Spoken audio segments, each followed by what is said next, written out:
Papa Dudut. Happy Valentine's Day po sa inyong lahat. Gusto ko lang sanang ihabol ang love story ko para sa araw ng mga puso na sigurado akong inyong kagigiliwan. Papa Dudut, tawagin niyo na lamang po ako sa pangalang Shona. 37 years old na at dating hotel receptionist. Nakatira ako sa La Union at sa taong ito ay nakatakda na kaming lumipat sa Canada kasama ang aking unika iha. Bago pa man namin lisanin ang Pilipinas ay nais kong i-share ang kwento ko sa inyo. Bilang avid listener ng Barangay Love Stories, isa ito sa mga mami-miss ko kapag nasa Canada na kami. Kaya hiling ko na sa huling pagkakataon ay kwento ko naman ang mapakinggan ko sa inyong programa. Pangalawa ako sa 3 magkakapatid, Papa Dudut. Lahat kami ay pawang kababaihan kaya naman aware na ako sa kung gaano kahirap pagkatiwalaan ng mga kalalakihan pagdating sa relasyon. Naging saksi kasi ako sa mga sunod-sunod na heartbreaks ng mga kapatid ko noong sinubukan nilang pasukin ang pakikipagrelasyon. Maging ako rin naman. Dumaan na sa ilang heartbreaks at ang mga bagay na yon ang isa sa mga rason kung bakit mas natuto akong pumili ng mga lalaking papapasukin ko sa buhay ko. 3 beses akong nasaktan dahil nagmahal ako ng maling tao. Ang unang heartbreak ko ay noong nasa college ako kung saan ay naging side chick ako ng isang lalaking playboy nang walang kaalam-alam. Pangalawa ay isang office romance na akalain mong straight out of a K-drama. Pero sa huli, for fun lang pala yung nangyaring relasyon namin dahil bored daw yung lalaki sa work. Ang pinakahuli at ang pinakamasakit na sigurong heartbreak ko ay mula sa pangatlo kong boyfriend na minahal at pinagkatiwalaan ko ng sobra. Naghiwalay kami noong nalaman kong may kahati pala ako sa kanya. Nalaman ko kasi na sa loob ng mga taong pagsasama namin ay pumatol pala siya sa bakla, Papa Dudut.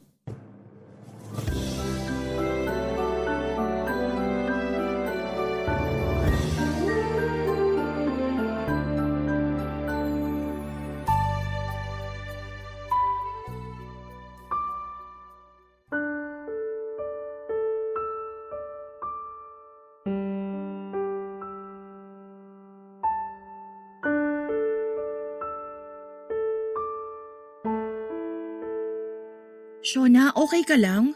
Ha? Oo naman. Bakit naman ako hindi magiging okay? Nabalitaan ko kay mama yung nangyari. Hiwalay na kayo ng boyfriend mo? Si mama talaga. Oo, wala na kami. Anong nangyari? Bakit kayo naghiwalay?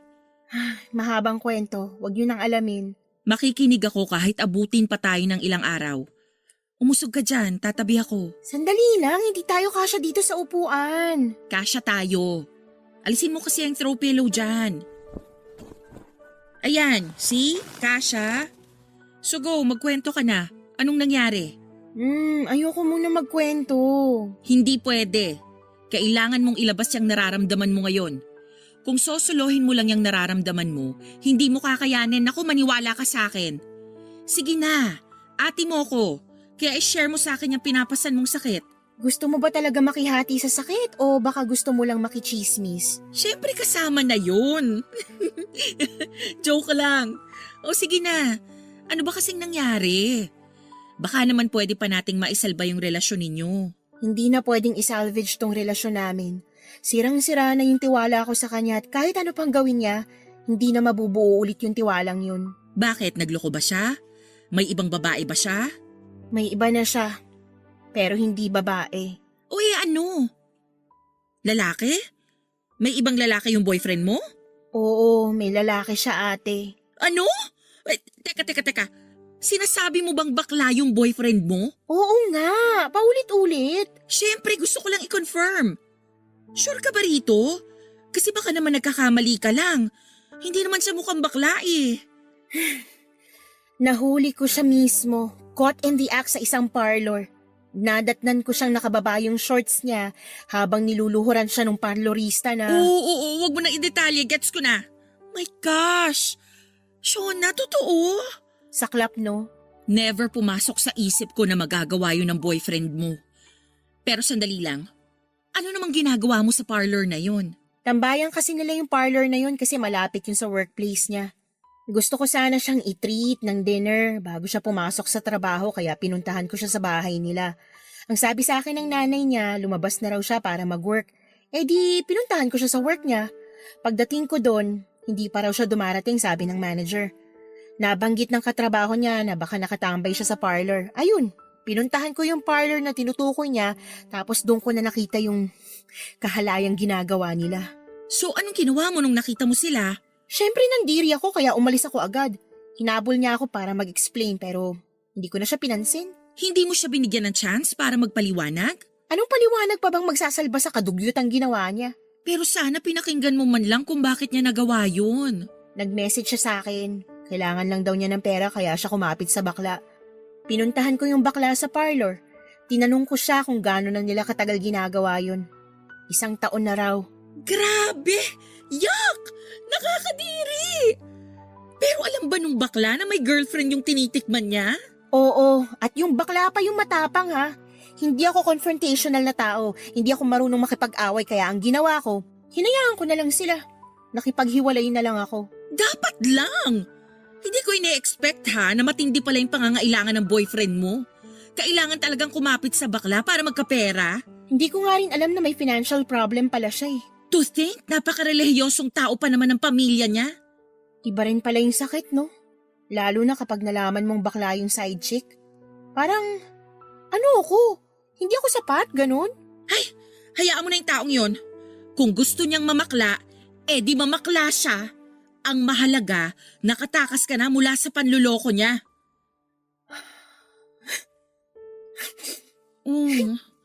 Sige, iyak mo lang yan. Ang hirap maloko. Parang wala lang sa kanya yung 5 years na pinagsamahan namin. Ganun lang kasimple yun para sa kanya. Kaya niyang sirain yung relasyon namin para lang sa pera. Kung mas mahalaga ang pera para sa kanya kesa sa'yo, hindi kanya deserve. Masakit pero ang mahalaga ngayon, wala nang taong nanluloko sa'yo. Mahirap tanggapin na natapos bigla yung 5 years ng pagsasama nyo. Pero it's for the better, maniwala ka.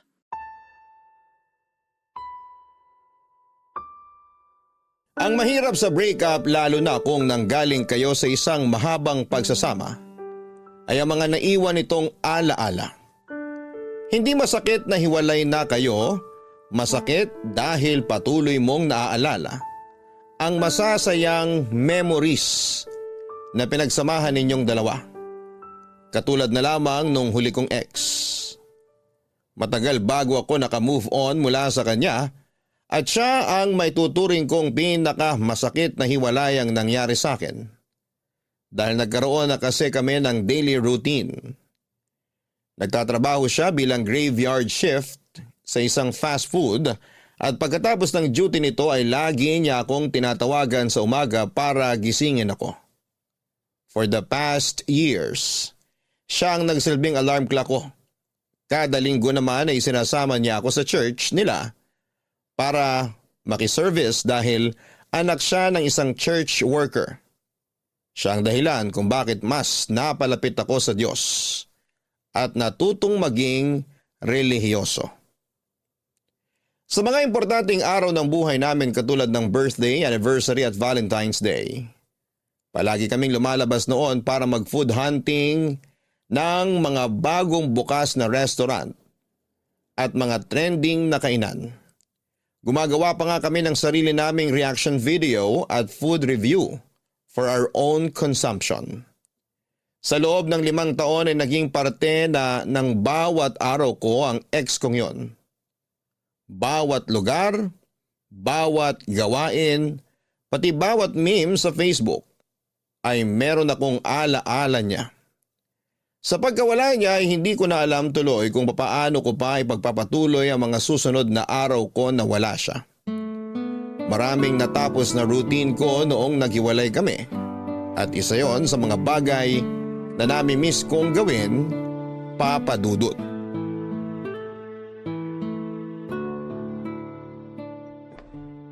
Ate, nandito ka ba sa kusina?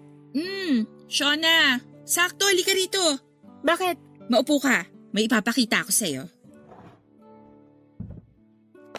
Ano naman to? Anong gagawin ko dyan sa magazine? Check mo sa page 15. May mga bagong sikat na hairstyle dyan na pwede mong pagpilian. Baka gusto mong magpagupit. Bakit naman ako magpapagupit? Siyempre, broken ka. O hindi ba kapag broken tayong mga babae, ang unang ginagawa natin para ipakita na naka-move on na tayo mula sa past relationship natin ay magpagupit? New hair, new me. Ganon. Uso pa ba yun? Para saan? For validation? Para lang masabing moved on na ako? Of course, ayaw mo ba? Salamat na lang pero happy and contented na ako sa buhok ko ngayon. Hindi ko babaguhin ang hairstyle ko para sa lalaki, no? Pati ba naman yun, lalaki pa rin ang magiging rason? Magpapagupit ako kung kailan ko gusto. Okay, chill. Suggestion lang naman eh. Pero kung ayaw mo magpagupit, may plan B naman ako. Ano naman yan? Ikaw talaga ate, dami mong pakulo. Supportive ate lang. O, diyan ka lang ha. Kukunin ko lang dito sa microwave yung niluluto ko.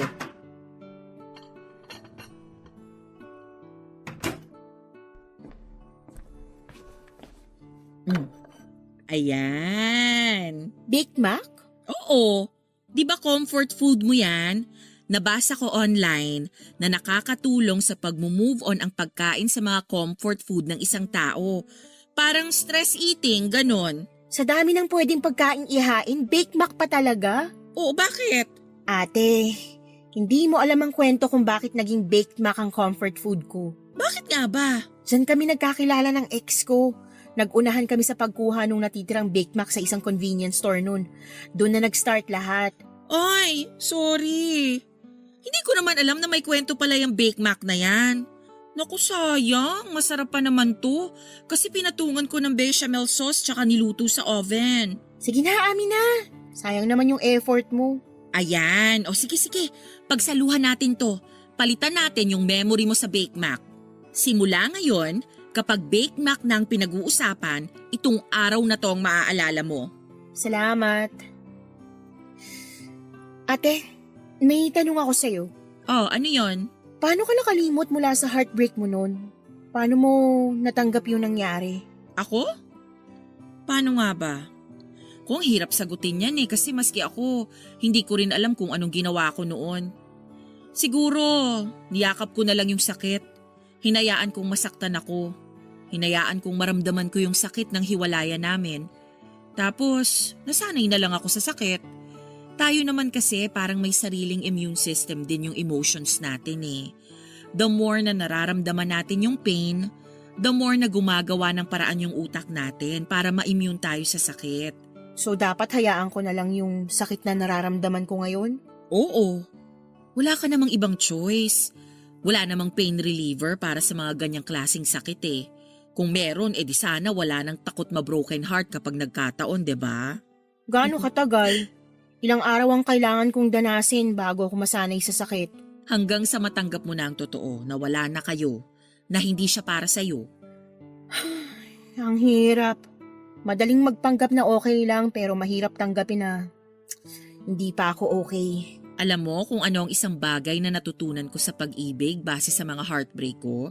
Ano? Na huwag habulin ang pag-ibig. Huwag mo tong hanapin. Kasi malaki ang magiging chance na sa maling tao ka mapupunta. Paano mo naman nasabi? Hindi naman natin alam kung tama o mali yung pipiliin natin eh. Sa huli na lang yun nalalaman. Kaya nga sabi ko huwag habulin. Hayaan mo lang siyang kusang dumating. Kasi ang pag-ibig, gagawa yan ng paraan para mahanap at mapunta ka sa tamang tao. Di ba nga ang bawat kandado may sari-sariling susi yan? Kung hindi ikaw ang makakapagbukas nun, ibig sabihin, hindi ikaw yung susi. Hindi ko gets. So ano, tutunganga na lang ako dito hanggang sa dumating yung tamang tao para sa akin? Hindi naman. Ay basta ang hirap kasing i-explain. Sigurado naman ako na one of these days, maiintindihan mo rin yung ibig kong sabihin. Sa ngayon, focus ka na lang muna sa sarili mo. Wala naman ako ibang bibigyan pa ng focus kundi sarili ko lang eh. Oo nga naman. Oh, kumain na nga lang tayo. Mabuti pa nga. Ayaw mo talaga magpagupit? Ayoko, hindi mangyayari ang gusto mo. Okay, bahala ka. Hindi ko gets noon si ate sa mga advice na ibinibigay niya sa akin. Naniniwala kasi ako na ang pag-ibig ay dapat tinatrabaho. Hindi ito basta na lamang kakatok sa pinto mo para magpakilalang siya na ang forever mo. Tao mismo ang gagawa ng sarili nilang forever at hindi ito dapat nakaasa sa tadhana lang. Pero kahit na ganoon ay sinunod ko ang sinabi ng ate ko na huwag na munang maghabol sa pag-ibig. Kaya siguro ako napunta sa mga maling tao ay dahil pinipilit ko ang pag-ibig para sa taong hindi naman pala para sa akin. Hindi naglaon ay natutunan ko rin namang kalimutan ng ex kong yon. Nakagawa ko ng panibago kong mundo nang wala siya.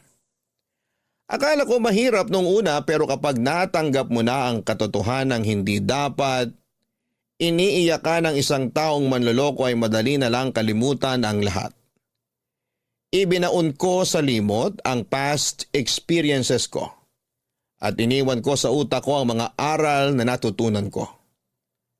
Taon ang dumaan, naging strong and independent woman ako na hindi umaasa sa lalaki. Ako na mismo ang gumagawa noon ng sarili kong kaligayahan. Sinanay ko ang sarili kong maging single sa puntong hirap na noong makaporma ang mga lalaking gusto kong ligawan. Dahil sa mga sugat sa puso ko ay naging mapili ako. At hindi basta-basta tumatanggap ng mga lalaking hindi naman worth it ng mga oras ko. Hanggang sa isang araw, isang lalaki ang dumating sa buhay ko at ang puso ko na matagal nang namamahinga ay muling tumibok para sa isang tao. Luis ang pangalan ng lalaking muling nagpatibok ng aking puso, Papa Dudut. Kung sa mag-ina, may tinatawag na lukso ng dugo, sa akin naman ay parang lukso ng pag-ibig ang nangyari noong nakita ko si Luis, Papa Dudut. Una ko siyang nasilayan sa trabaho ko bilang receptionist sa isang hotel sa San Fernando, La Union. Noong mag-check-in siya doon kasama ang ilang kaibigan.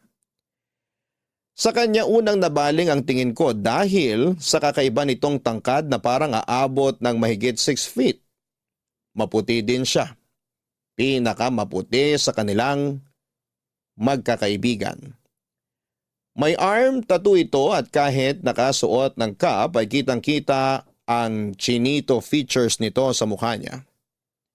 Aminin ko na unang kita ko pa lamang sa kanya ay attracted na kaagad ako sa kanya pero hanggang attraction lamang yon, Papa Dudut. Never ako nag-assume o nagkaroon ng delusion na magiging close kaming dalawa. Katulad ng ibang guest, hahangaan ko lang sila pero agad ding makakalimutan kapag nag-check out na sila.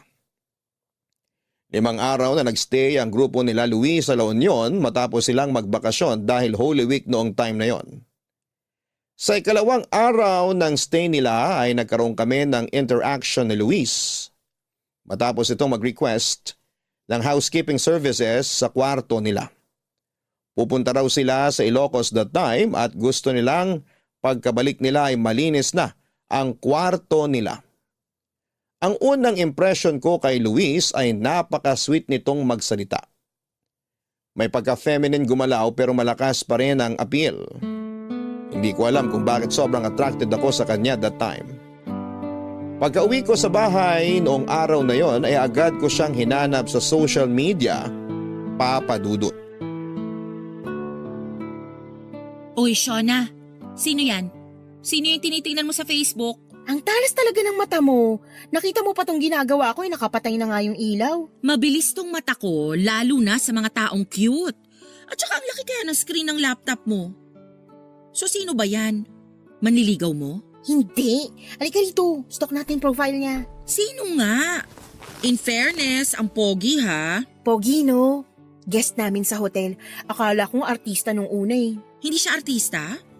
Ang kinis ng mukha oh. Hindi. Sinearch ko yung pangalan niya online pero walang lumabas na kung ano tungkol sa kanya. Kung artista to, dapat marami ng post sa social media tungkol sa kanya. At paano mo naman nalaman ang pangalan niya? Hello!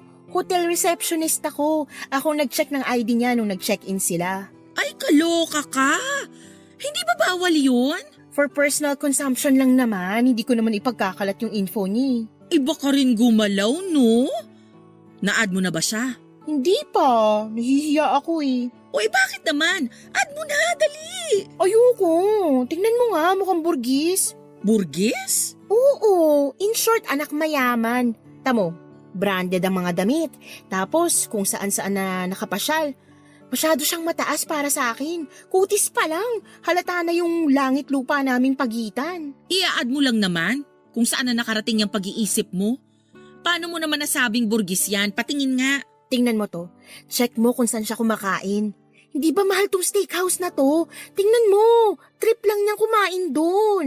Ay, oo nga. Sinilip ko one time yung menu nila dyan. Grabe, nalula ako sa sobrang mahal na mga pagkain. Isang subo mo, isang sahuran agad ang nawala. So sabihin mo ngayon hindi yan rich kid. Well, kung sa bagay, sa mukha pa lang, halata namang yayamanin tong lalaking to. Paanong itsura niya sa personal? Pareho lang din ba sa pictures? Mas cute siya sa personal. Maliit yung ulo tapos matangkad. Pero kung ako sa'yo, huwag mo na tong pangarapin. Parang malabo kayong magkaroon ng chance oh. Kahit nga sa imagination, baka mahirapan pa kayo. Sira! Hindi ko naman yung pinapangarap. Na-curious lang ako sa kanya, kaya ako napastok. Pero aminin mo, umaasa ka no? Kung makapagsalita, ikaw din naman napogian sa kanya eh. Napugian lang pero hindi naman ako naging delulo agad. Ako rin naman. Asus, kunwari ka pa. Tingnan mo, may aso rin siya. Hoy, wag mong iniiba yung topic. Sinabi ko lang na may aso siya. Kita mo, pati aso yayamanin ng itsura. Pero alam mo kung sino pa yung mga mapost sa social media? Sila yung karaniwang maraming issues sa buhay. Bakit naman? Kasi ang mga mayayaman, hindi nila kailangang ipagkalat na mayaman sila. Hindi mapost yung mga taong madatong talaga. Karamihan sa mga naglipa ng rich kid dyan sa Facebook, mga social climber lang yan. Kailangan nilang mag-post for validation para ma-feed yung delusion nila na mayaman sila. Hindi naman siguro ganun si Luis. Parang legit naman na mayaman siya kasi sa pananalita pa lang, alam mong may kaya na eh. Paano ba magsalita? Konyo? Medyo. Oo, ganyan yung mga feeling rich. Pero puro lubog pala sa utang. Hindi naman yung typical na konyo na katulad sa mga palabas sa TV. Nagtatagalog din naman siya pero may mga English words lang na naisisingit. Talagang nangangatwiran ka pa para sa kanya ha? Lakas yata ng tama mo sa kanya ha? Sinasabi ko lang naman kung ano yung na-experience ko. Pero in fair, kung bet mo siya, go ako. Hindi naman kita pipigilan. Basta alalahanin mo lang yung sinabi ko. Huwag maghabol. Hindi ka aso. Oo na, as if naman may chance kami. Malay mo naman.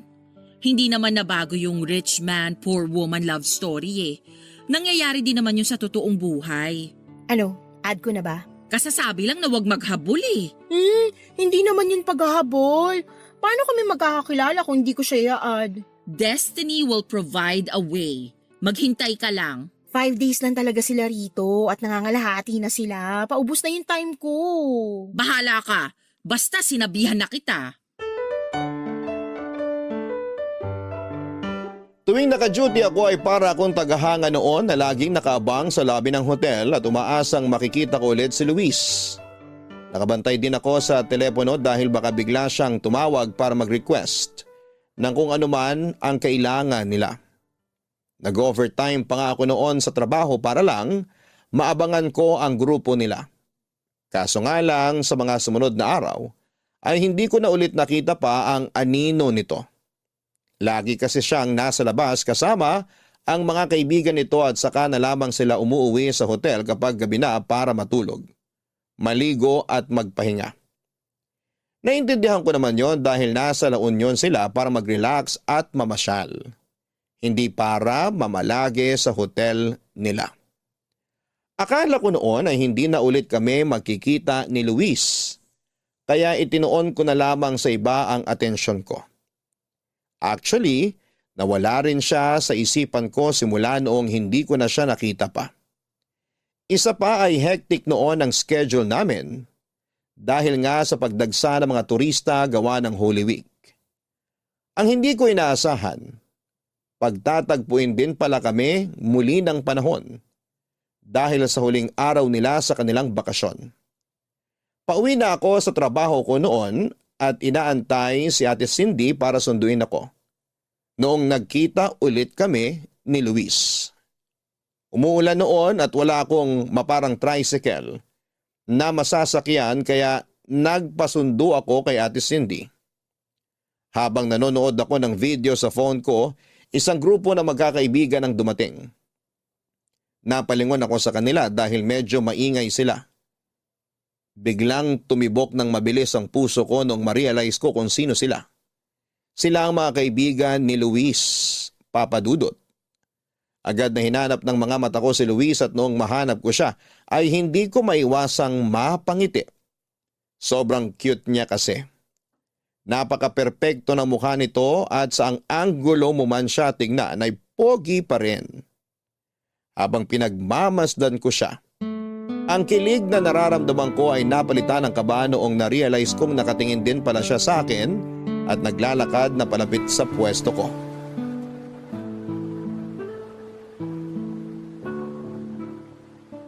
Miss, pwede ba mag-smoke dito? Yes. Oh, pwede. Pwede ka mag-smoke dito. Thanks. Wait pala. Doon ka na lang po siguro sa gilid, sir. Baka mapagalitan tayo ng guard kapag nakita ka ni. Nandito kasi tayo sa may entrance. Okay, sorry. Pwede na ba ako dun banda?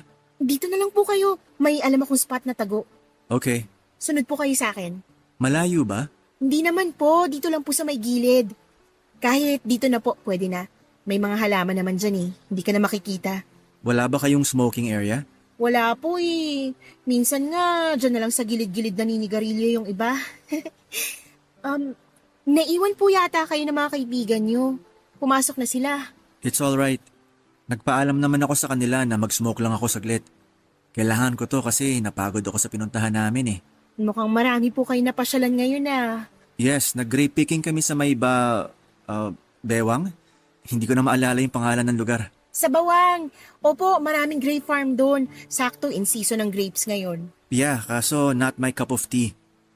Kung ako yung masusunod, mas gusto ko mag-chill na lang sa tabi ng dagat. Ay, sana. Sa San Juan na lang kayo nagpunta. Pwede pa kayo mag-surfing doon. Yeah, dun yung unang pinuntahan namin nung first day namin dito. Kaso yung ibang friends ko gustong libutin tong buong La Union. No choice naman ako kasi iisa lang yung ride namin. Sa bagay. Mahirap nga rin namang magsulo, lalo na kung iba yung gustong gawin ng majority ng group. I know. Kaya nga mas gusto ko talaga mag-solo na lang kapag namamasyal ako. I can do whatever I want kapag mag-isa lang ako eh. Pero hindi ba malungkot kapag mag-isa ka lang na nagta-travel? Hindi naman. Kung nasanay ka na mapag-isa, hindi yun issue. Actually, mas na-enjoy ko nga yung travels ko kapag mag-isa lang ako. Walang inaantay, walang kahati sa decisions, etc. Pwede kong gawin lahat ng gusto kong gawin whenever I'm alone. May point nga naman. Pero ako kasi, masanay ako na may kasama ako, lalo na't bopols ako pagdating sa mga direksyon. May mga online maps naman. Sa panahon ngayon, mahirap nang maligaw. Tsaka kapag traveler ka, madali lang maghanap ng lugar kapag marunong ka makipag-usap sa locals. Ayun yung problema. May social anxiety ako minsan eh. Talaga? How come naging hotel receptionist ka kung may social anxiety ka pala? Nasanay na lang din. Tsaka, hindi naman to yung original na buhay na gusto ko sana eh. Ito lang yung available na trabaho noon, kaya ito yung pinasok ko. Hindi nga related sa hotel industry yung course na tinapos ko eh. So you mean hindi ka nag-HRM or any hotel-related na course? Hindi. Computer science ang tinapos ko. Anong nangyari? Gaya ng sabi ko, ito yung available na trabaho. Tapos, nagtagal naman na ako, kaya tinuloy-tuloy ko na. I see. Sorry, yung ate ko tumatawag. Go ahead. Mauna na rin ako. Baka hinahanap na ako ng mga kasama ko. Okay, sige po. Bye! Bye. Hello, ate. Nasaan ka na? Kanina pa ako nag-aantay dito sa tapat ng hotel. Ate naman, wrong timing ka eh. Aba, ikaw tong nagpapasundo tapos ako pa yung wrong timing? Di, ganito kasi yun. Kausap ko si Luis ngayon lang. Luis? Yung pogi sa Facebook na ini-stalk mo? Oo, siya nga. Nagyosi siya tapos sinamahan ko siya. Nagtsikahan kami. Shala! Kerengking ka talaga. Uy, wala akong ginawa. Siya yung kusang lumapit, FYI. Talaga? O ano namang pinag-usapan nyo? Basta, kwento ko sa'yo mamaya. Sandali lang, pupunta na ako dyan. Antayin mo ako. Dalian mo, gutom na ako.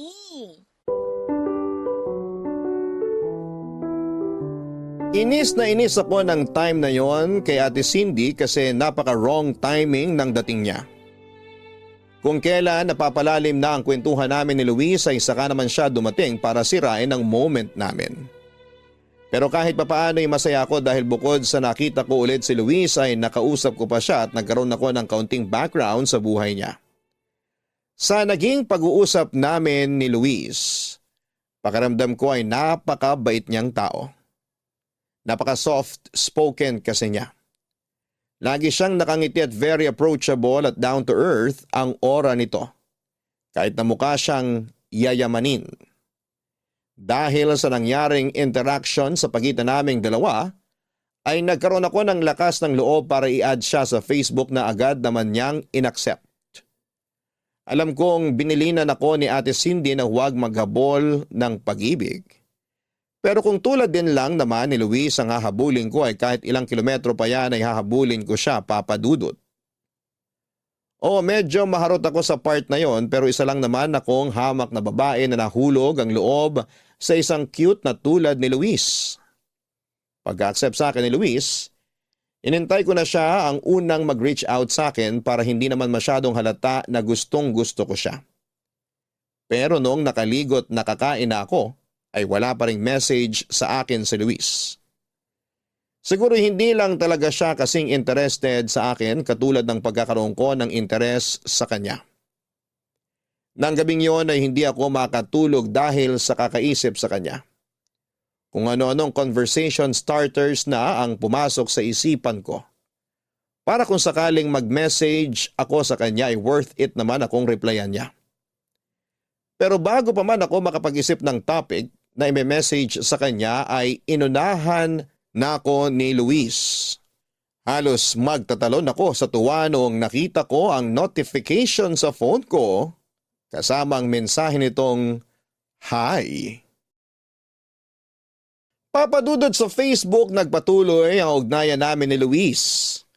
Noong gabing yon ay magdamag kaming nagkwentuhan sa kung ano-anong topic na pwedeng mapag-usapan. Pumasok tuloy ako sa trabaho noong araw na yon ng puyat at walang tulog. During shift ay matyaga akong inintay na makita ulit si Luis kaso'y nalungkot ako noong nalaman kong nag-early check out na pala ang grupo nila. At umalis na nang hindi ko man lang namamalayan. Agad ko siyang minessage para itanong kung anong nangyari dahil akala ko ay mag-i-extend pa sila ng 2 pang araw. Gabi na noong natanggap ko ang reply sa akin ni Luis at tumingi siya ng tawa dahil hindi na siya nakapagpaalam. Kadarating lang daw nila sa Manila that time kaya siya late nakapag-reply. Ang rason kung bakit sila maagang umuwi ay dahil nagkaroon daw ng emergency ang isa sa mga kaibigan nila. Hindi man ulit kami nakapag-usap ni Luis ay nagpatuloy naman ang connection namin online. Sa mga sumunod na buwan ay in-entertain namin ang isa't isa.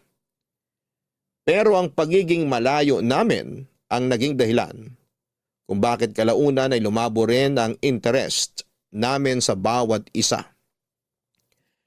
Tumagal ang bawat reply namin sa isa't isa hanggang sa tuluyan ng naputol ang communication namin. Mabilis din naman akong nakamove on mula sa kanya dahil wala namang masyadong nangyari sa pagitan namin. Pero 1 taon nang lumipas ay nagulat na lamang ako noong isang araw ay bigla na lamang ako nakatanggap ng tawag mula kay Luis Papadudut. Grabe, sa panahon ngayon, sobrang hirap na talagang i-maintain yung magandang relationship, no? Oo nga eh. Hindi ko in-expect na maghihiwalay din pala yung celebrity couple na yun. In love sila sa isa't isa dati. Love is not constant, ika nga nila. Hindi palaging ganun kalalim yung pagmamahal mo sa isang tao. May times na nawawala rin yun. Kaya nasa tao na lang talaga kung ipagpapatuloy pa nilang mahalin yung partner nila. 10 years? Sayang din yun. O bakit? May 20 years nga naghihiwalay pa rin eh. Ang saklap. Ang sakit siguro nun, no? Ang haba-haba ng pinagsamahan nyo para matapos lang ng ganun. Kung pareho naman nilang choice yun, wala tayong magagawa. Siguro hindi na sila masaya sa isa't isa. Kaya the best choice na lang siguro maghiwalay. Sana hindi mangyari sa akin yung ganun. Hindi mangyayari yun sa'yo. Single ka naman eh. Siyempre, kapag nagkaroon na ako ng boyfriend or asawa, hindi ko rin naman gustong matulad sa kanila. Bakit, ikaw gusto mo ba? Di rin. Kaya dapat ikaw, kapag nakahanap ka ng lalaki, hindi yung mahal ka lang ngayon. Dapat siguraduhin mong mamahalin ka niya araw-araw. Saan ba makakahanap ng ganong lalaki? Ewan ko, swertihan na lang talaga. Oh my gosh! Oh my gosh! Oh my gosh! Oh, bakit? May tumatawag sa akin! Oh, alam ko, narinig ko nga. First time makareceive ng tawag? Grabe ka naman makareact. Teka lang! Okay. Sino ba kasi yan? Si Luis! Sinong Luis? Basta, tagal na namin hindi nagkakausap nito eh. Bakit kaya siya tumatawag? Luis? Wala akong maalalang... Shh! Sasagutin ko na siya. Huwag ka na muna maingay dyan. Hello? Luis? Hello, good evening, Shauna. Kumusta ka na? Okay naman ako. Bakit ka napatawag? Nasa work ka ba ngayon? Wala, nasa bahay ako. Day off ko ngayon eh. Bakit mo natanong? Nandito ako ngayon sa hotel kung saan ka nag-work. Teka, nandito ka sa La Union ngayon? Oo, kararating ko lang. Biglaan lang. Hindi kami natuloy sa Baguio ng mga friends ko. Kaya naisip ko na dumiretso na lang dito sa La Union. Oh, I see. Kaso may problema ako eh. Ano yun? Ano problema? Fully booked na raw yung hotel nyo. Sinubukan ko mag-book ng ibang accommodation online kaso wala na rin akong mahanap eh. Marami kasing nagbabakasyon ngayon kasi Pasko. Natry mo na ba sa isang hotel? 3 kilometers from there? Oo, kanina pa ako naghahanap kaso wala talaga eh. Pwede bang humingi ng favor? Pwede bang pa-check kung may available pa sa hotel nyo? Sige na oh, baka lang may available pa. Okay, sige. Susubukan kong tawagan yung naka-duty ngayon. Tatawagan kita ulit mamaya. Okay, thank you very much. Oh my gosh! Nandito si Luis! Sino ngang Luis? Ipakilala mo naman sa akin. Si Luis, yung cute guy na guest ko noon last year. Hindi mo na maalala? Yung Borgis? Oo, siya nga. Ay, sosyal. May contact pa pala kayo. Actually, hindi na kami nag-uusap kaya nagulat nga ako ngayon nung bigla siyang tumawag.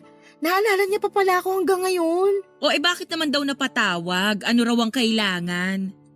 Wala siyang mapag-check-in na hotel. Nagpapatulong siya sa akin. Kaya ka naman pala naalala kasi kailangan ng tulong. Kailangan man niya ng tulong o hindi, ang mahalaga, naalala niya ako.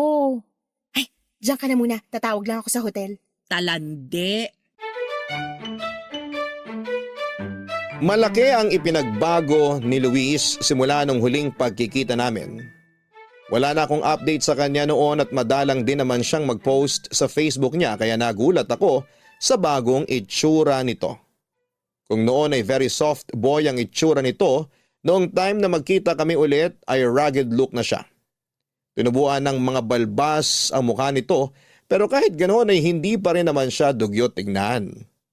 Malinis pa rin ang dating nito at sa katunayan ay mas nakadagdag pa ng apilyon para sa kanya. Mas lumaki din ang katawan nito na halatang hinulma sa gym. Sa mahigit 1 taon na hindi ko siya nakita ay napakalaki na kaagad ng ipinagbago niya. Kumpara na kung ano noon ay ganun pa rin hanggang noong time na yon. Papadudot dahil Pasko ay maraming bakasyonista sa La Union noong panahong yon. Kaya kahit na anong pakiusap ko sa management ay wala talagang available room sa hotel namin. Ang ginawa ko ay ginamit ko na lamang ang connection ko para ihanap siya ng matutuluyan. May isang hotel kaming nakita na fully booked na rin pero may isang room sila na magiging available na kinabukasan. Agad itong kinuha ni Luis at nagpa siya kaming sa amin na lang muna siya tutuloy sa gabing yon.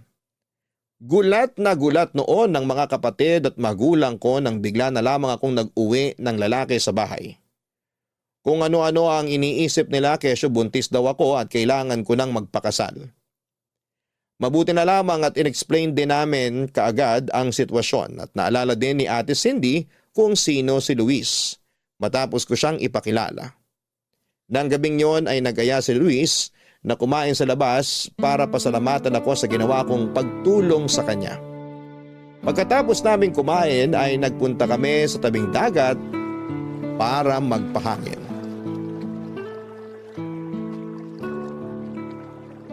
Masarap pala tumambay dito sa beach kapag gabi, no? Oo naman, lalo na dito sa part na walang masyadong tao, malayo sa mga bar. Tahimik, masarap sa pakiramdam. First time ko lang magpunta sa dagat ng gabi. Totoo? Oo. One of the reasons kung bakit nahilig ako magpunta sa beach ay dahil sa sunset. Napakasirin kasi ng moment. Lalo na kapag golden hour na. Yung papalubog na yung araw. Oo, maganda nga yun. Isa yan sa mga bagay na sinuwerte kami dito sa La Union. Araw-araw naming nakikita yung paglubog ng araw. Nakakainggit ka nga eh. Sa Manila kasi sa sobrang dami ng buildings, pahirapan tuloy makapanood ng sunset. Unless maghanap ka talaga ng lugar which is hindi ko na nagagawa dahil nga busy din naman ako sa buhay. Kaya ka lagi nagpupunta dito sa LU. Oo. Palawan, Boracay, El Nido. Marami na ako napuntahan. Pero hindi ko alam kung bakit may lugar na sa puso ko tong San Juan Beach. Siguro dahil marami na rin akong memory sa lugar na to. Ako? Ito pa lang yung beach na napuntahan ko. Talaga? Oo, maliban na lang sa 100 Islands nung 3 years old pa lang ako. Hindi ka pa ba nakakalabas ng La Union? Nakalabas na. Marami na rin naman ako napasyalang lugar pero kapag namamasyal kasi ako, nagpupunta ako sa mga lugar na hindi ko pa naranasan o hindi ko araw-araw na nakikita. Sanay na ako sa bundok at dagat dito sa LU eh. Ba't pa ako lalabas para lang mamundok o magpunta ulit sa dagat, 'di ba? Oo nga naman. Alam mo kung bakit mas na-appreciate kong dagat kapag gabi? Bakit? Kung gusto mong dagat dahil sa sunset, ako naman gusto ko ang dagat dahil sa mga bituin. Bituin? Bakit naman? Nakikita mo naman yung bituin kahit nasan ka eh. Kahit wala ka sa dagat. Oo, pero sa lala ng light pollution ngayon, mahirap ng pagmasdan ng kalangitan. Pero dito sa dagat, wala masyadong ilaw. Maliwanag ang langit kaya nagsashine lahat ng stars. Katulad na lang ngayon, oh. Ang sarap mahiga sa malamig na buhangin habang nakatingala. Mika, subukan mo. Higa ka rin. Dito mismo? Oo, bakit naman hindi? Malinis naman tong buhangin eh. Lika, try mong humiga. Tingnan mo, masarap sa pakiramdam. Okay. Anong pakiramdam? Wow. Sabi sa'yo eh. Bigla ko tuloy na miss yung family ko. May core memory ako ng ganito eh. Nakikita mo yung tatlong magkakatabing stars doon? Saan? Diyan sa may right side mo. Ah, oo, nakikita ko na. Yan yung Orion's Belt. Favorite star ko yan eh kasi it reminds me of my family. Yan yung last memory ko with them nung buo pa kami. Bakit? Nasaan ba sila ngayon? Yung mother ko nasa Canada. May sarili na siyang family doon. Yung father ko naman, may sarili na ring pamilya. I think nasa Cebu sila ngayon. Ah, so mag-isa ka na lang ngayon? Kasama ko yung brother ko. May contact pa rin naman kami kay mama. Actually, plan niya kaming kunin sa Canada one of these days. Doon na kayo titira? Oo, pero hindi pa sa ngayon. Marami pa akong gustong gawin dito eh. Tulad naman ng ano? Basta, marami pa. Di pa ako ready na iwan tong Pilipinas. Lalo na tong La Union. Baka gusto mong mag-extend ka ng stay mo rito. Ako magiging tour guide mo para masulit mo yung bakasyon mo. Talaga? Oo naman. Kung gusto mo nga, dito ka na rin mag-celebrate ng Christmas eh. Actually, magandang idea nga yan. Pwede ako mag-extend until Christmas. Total, naka-leave naman ako sa work ko ngayon. Kapag nag-extend ka, iuwi kita sa bahay. Doon ka magpapasko sa amin. Sige, deal. Mag-extend ako rito. Ang bilis mo namang mag-decide.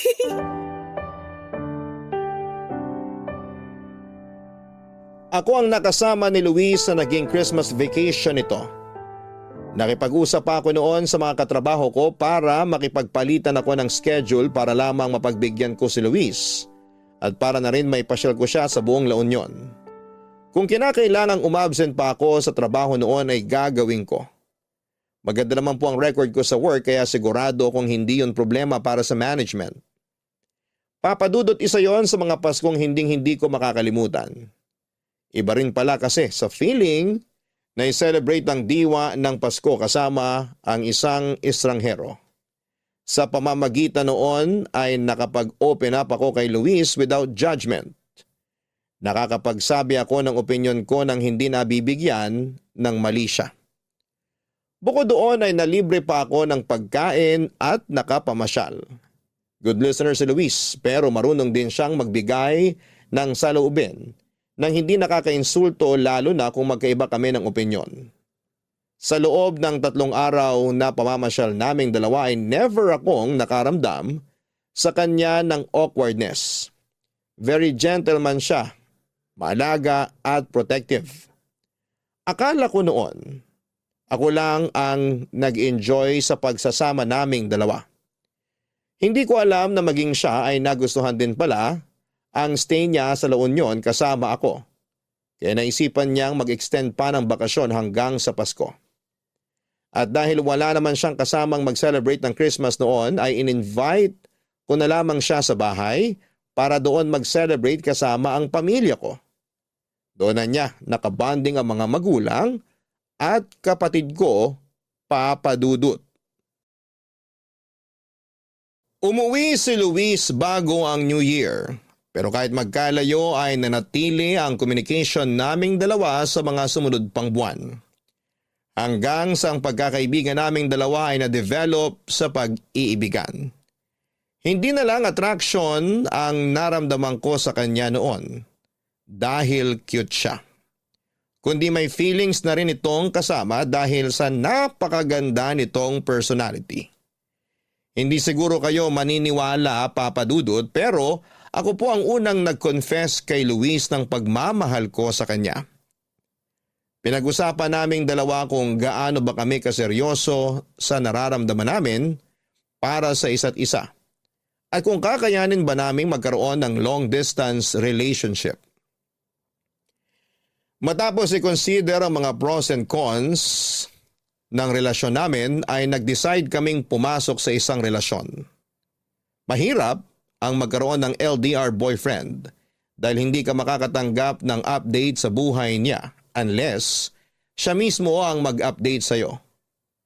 Pero sa kaso ni Luis, spoiled na spoiled ako sa mga update. Oras-oras ay nagme-message siya sa akin na mga ganap niya at doon ko lang na-realize na napaka-busy pala niyang tao. Maya't maya ang mga pinupuntahan niyang events, work-related man o for personal reasons. Minsan kapag nakakapag-leave ako ay bumibisita kay Luis sa Maynila. Usually kapag nasa Manila ay 2 lamang kami na magkasama. Lahat ay nakaschedule na lakad niya kasama ang kaibigan niya ay kinakancel niya. Para sa akin kaya wala rin akong chance noon na kilalanin ang mga friends niya. Maliban sa mga importanteng tao talaga. Karaniwan si Luis ang nagpupunta sa La Union para bisitahin ako. Mahilig kasi siya sa dagat at ang dagat sa San Juan ang isa sa mga pinaka-paborito niyang lugar. Maliban doon, may rason na raw siya para mag-LU palagi at ako raw yon. Tumagal ng 3 years ang relasyon namin bago dumating ang pinakamalalang pagsubok sa pagsasama namin, Papa Dudut.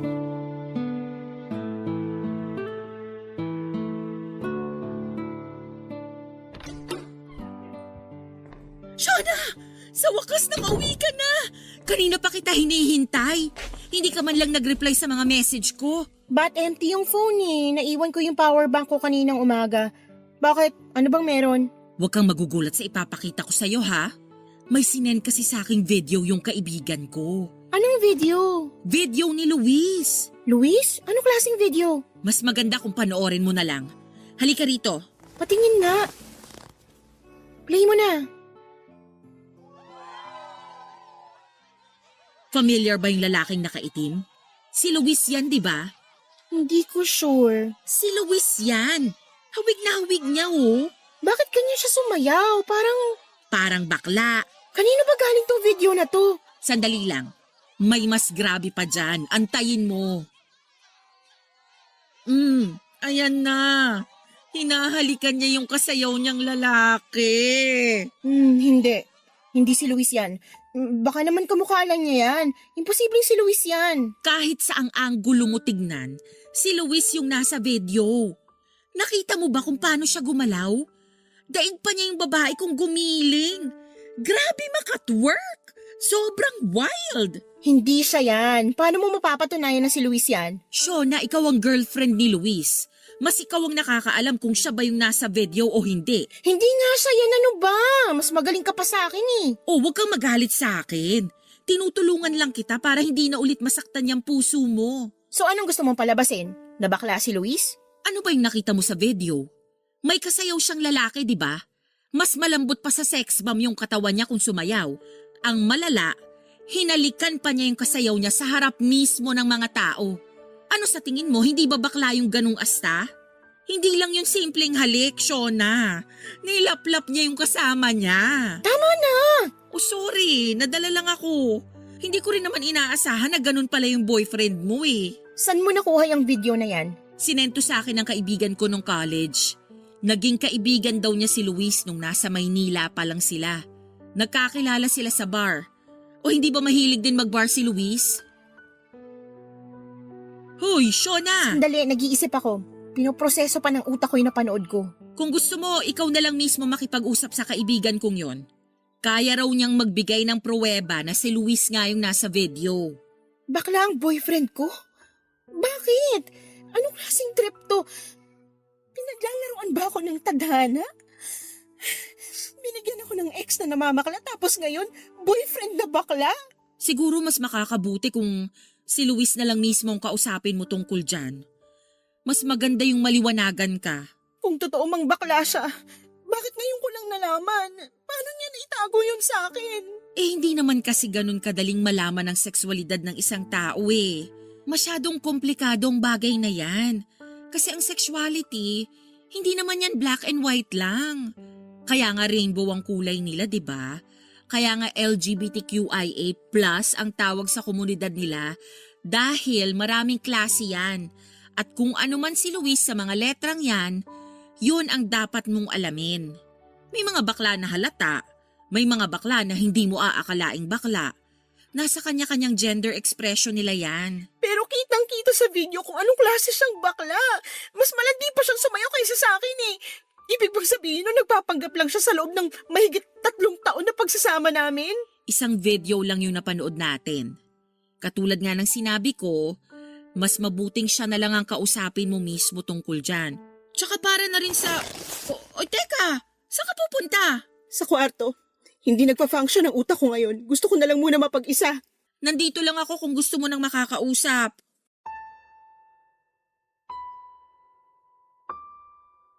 Hindi ako naniwala, Papa Dudut, na si Luis ang nasa video. In denial ako pero deep inside alam ko na si Luis ngayon. Sa mahigit 3 taon na pagsasama naming dalawa, memoryado ko na ang pangangatawan nito kahit na nakatalikod pa siya. Nakita ko rin ang vintage na relo na suot nito na regalo pa raw sa kanya ng kanyang ama. Lumubog ang puso ko noong nakita ko ang video. Alam kong siya yon pero ayaw itong tanggapin ng puso ko. Sobrang nalito ako that time. Hindi ko na alam kung ano ang iisipin ko dahil sa video. Ayoko mang aminin pero iba ang Luis na boyfriend ko sa Luis na nakita ko sa video. Sinasabi ng utak ko na bading si Luis pero ayaw itong tanggapin ng puso ko. Gusto ko siyang bigyan ng benefit of the doubt. Kaya ako mismo ang gumawa ng investigasyon. Ang una kong ginawa ay kinausap ko ang kaibigan ni Ate Cindy na nagmamay-ari ng video. Nakita raw niya ang pamilyar na mukha sa post ni Ate Cindy sa Facebook noong nagkaroon kami ng family picture kasama si Luis. Tinanong niya kung sino yon at noong ipinakilala siya ni Ate, ay na-realize nito na siya rin ang Luis na naging kaibigan niya noon sa Maynila. Dati raw nakatira sa Manila ang kaibigan niyang yon. Nakilala niya si Luis sa isang bar na catered para sa mga LGBTQ+ community. Nakabuo sila ng sariling circle of friends within the community. Para patunayan ang mga sinasabi nito ay nagpakita pa nga siya ng mga pictures nilang dalawa na magkasama. Pero ang sabi ng kaibigan ni Ate Cindy ay matagal na raw yung mga video at pictures na yon.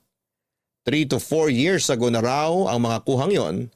At since then ay wala na siyang balita kay Luis dahil bumalik na siya sa La Union para doon tumira. Hindi ko ma-explain kung ano ang naramdaman ko ng mga time na yon matapos kong makumpirma ang lahat.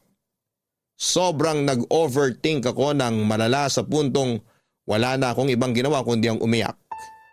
Isinend ko kay Luis ang pictures at videos na galing sa kaibigan ni ate.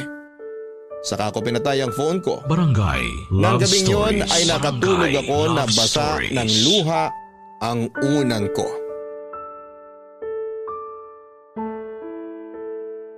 O Shona, hindi ka pumasok ngayon? Day off ko ngayon. Oo nga pala. Kumusta ka na? Sabay-sabay Nag-usap na nating ba kayo ni pakinggan Luis? ang iyong Hindi kwento pa, ng pero pag-ibig, sinabi ko na sa kanya na buhay alam at ko ng totoo. pag-asa. Ipadala Sinend lang ko sa sa kanya yung video at mga barangay picture na pinadala sa akin ng lovestories@yahoo.com. Anong sabi niya?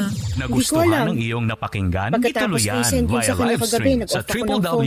Hanggang ngayon hindi ko pa rin www.gmanetwork.com/radio. binubuksan yung phone ko. Kaya naman pala message siya ng message sa akin kagabi pa eh. Nag-message siya sa'yo? Oo, pero hindi ko sinin yung mga message niya. Tumawag din siya pero hindi ko sinagot. Naisip ko na mas mabuting wag na akong makisali sa gulo ninyo. Problema nyo tong dalawa kaya labas na ako rito. Mas mabuti pa nga. Nag-message din siya kanya nanay at tatay.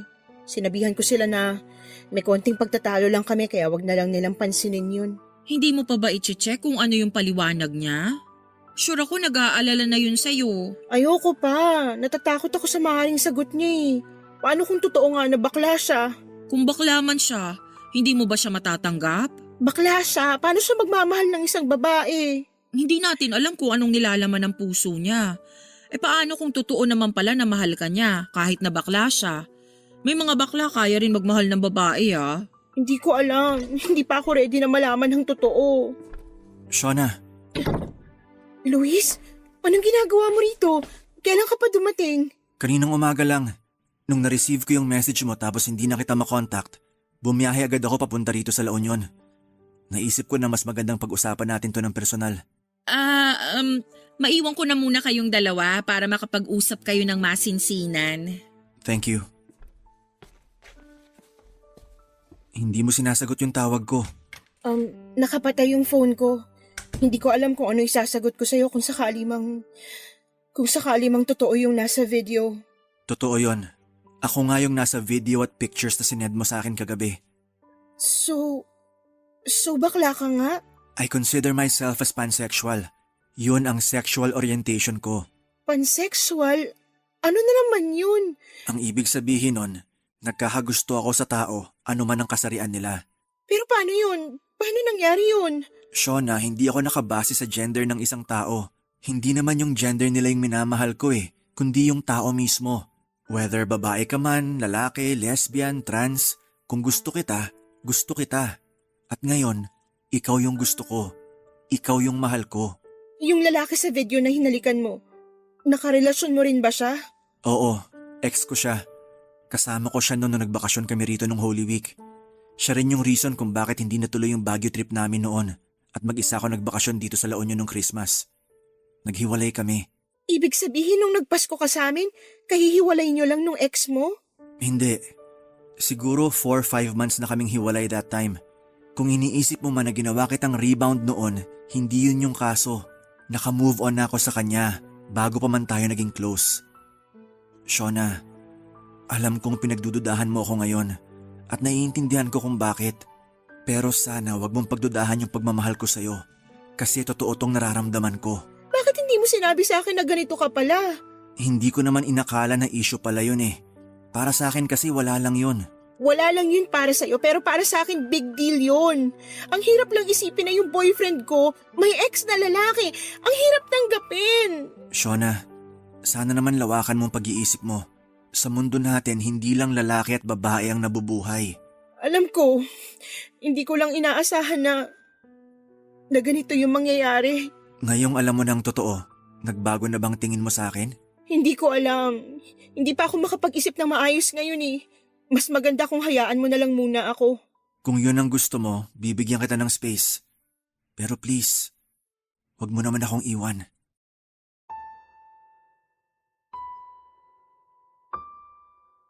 Bumalik sa Maynila si Luis nang hindi naaayos ang pagkakaintindihan naming dalawa.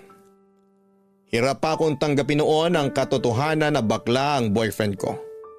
Gusto man niyang magstay pa noon sa La Union noon, ay kinakailangan niyang bumalik kaagad dahil sa trabaho niya.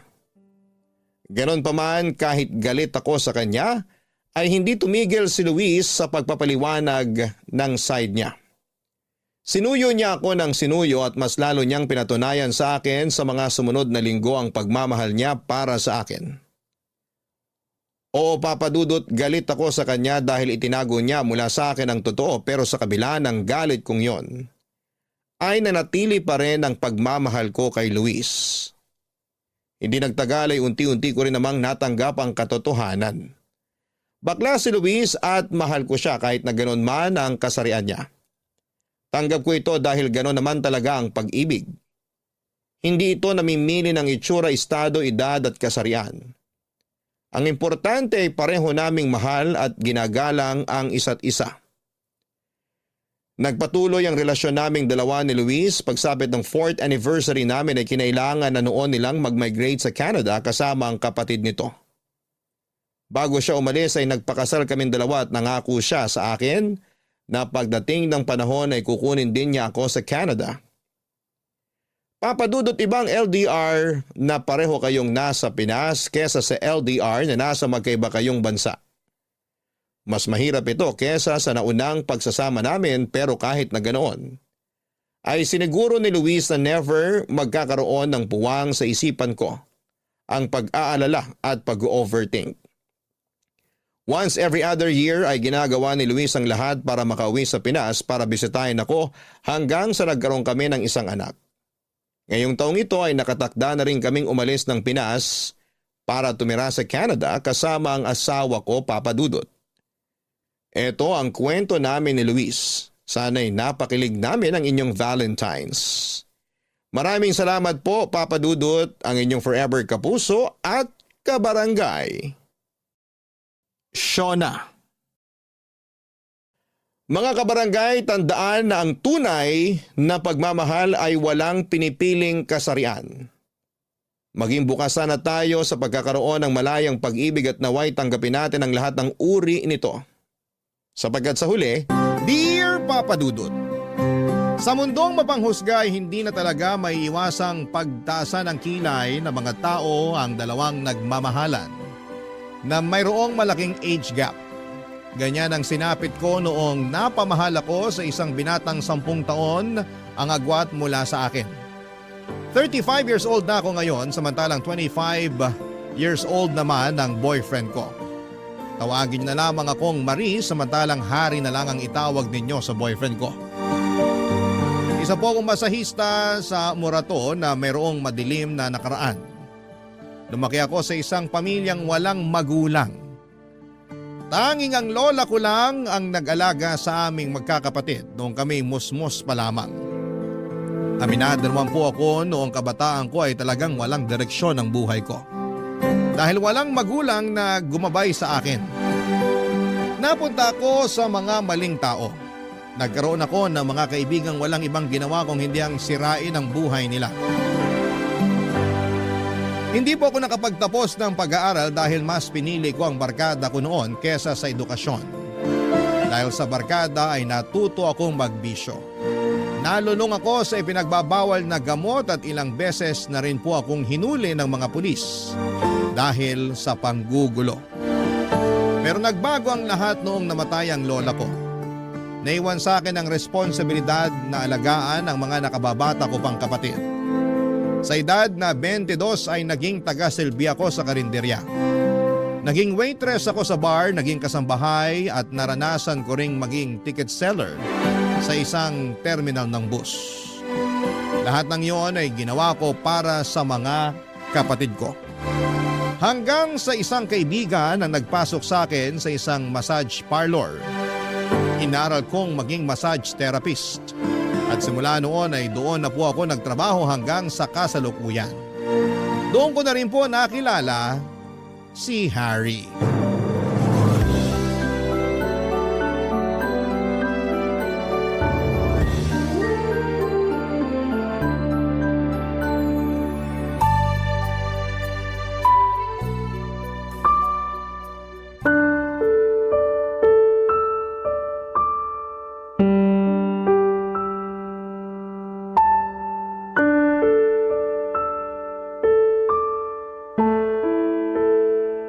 Sir?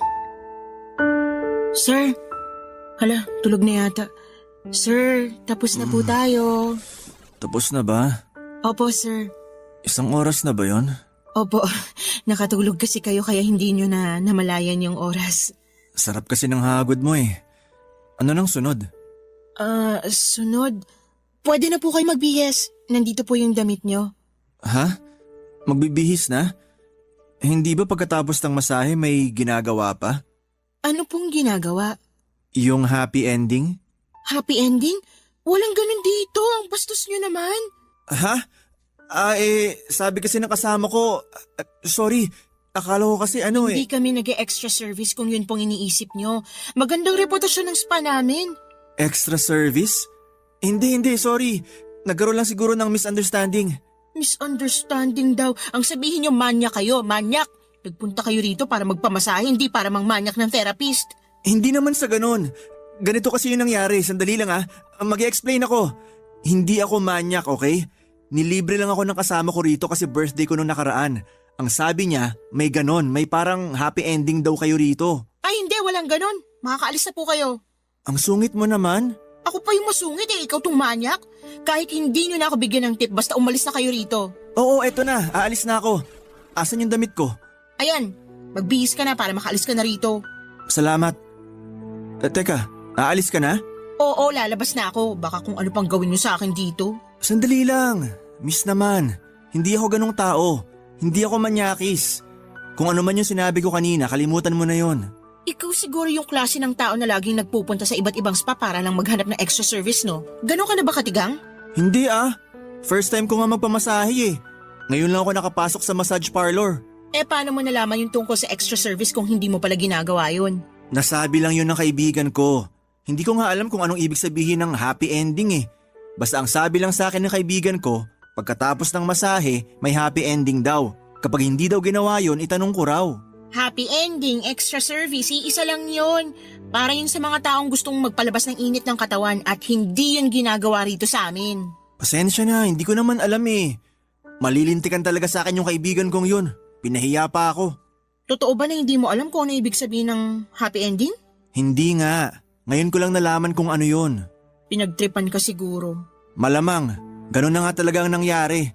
Pasensya na talaga Dadagdagan ko na lang yung ibibigay kong tips sa'yo para kahit papano makabawi ako. Ikaw ang bahala. Pero pwede bang atin na lang yung nangyari dito? Huwag mo nang ikwento sa mga kasama mo. Nakakahiya kasi. Depende sa tip na ibibigay mo. Oo, ako nang bahala sa tip mo. Teka, nasa na ba yung bag ko? Nandun sa upuan. Sandali, kukunin ko lang yung wallet ko. Bibigyan kita ng tip. Huwag mo lang sabihin sa labas yung nangyari. Papadudot pagkatapos ng pagkikita namin yon ay hindi ko inaasahang makikita ko ulit si Harry. Sa sumunod na linggo ay bumalik siya sa massage parlor na pinagtatrabahuhan ko at nirequest ako na maging masahista ulit niya. Nung una ay umayaw ako dahil inakala kong manyakis siya pero gusto lang daw niyang bumawi kaya nagpamasahe ulit siya. At dahil matumal ang customer noong time na yon ay pumayag na lamang ako dahil sayang din ang kita at baka mapagalitan pa ako ng boss ko. Sa kabuuan ng masahe ay walang ibang ginawa si Harry kundi ang makipagkwentuhan sa akin. Hindi na siya nagsubok pa na bastusin ako. Patunay na nagsisisi na nga siya sa naunang ginawa niya. Pinatawad ko naman siya noong panahong yon, Papa Dudut, dahil kahit papaano ay nakilala ko siya ng kaunti noong nagkwento na ito tungkol sa buhay niya. Nagtatrabaho raw siya sa komisari ng isang meat shop. Laking palengke siya dahil ang dating trabaho ng kanyang ama bago ito naging OFW ay ang magkatay ng bakat baboy na ibinebenta nila sa palengke. Doon siya natuto sa iba't ibang klase ng mga karne na siya na ring naging trabaho niya kalaunan. Bago umalis sa massage parlor si Harry ay hiningi niya ang FB account ko at dahil naaaliw ako sa kanya ay ibinigay ko naman po ito. Online na namin sunod na kinilala pa ang bawat isa. Noong naging komportable na kami sa isa't isa ay inaya ko ni Harry na kumain sa labas. Noong nagkaroon ako ng day off at pinaunlakan ko naman siya, Papa Dudut.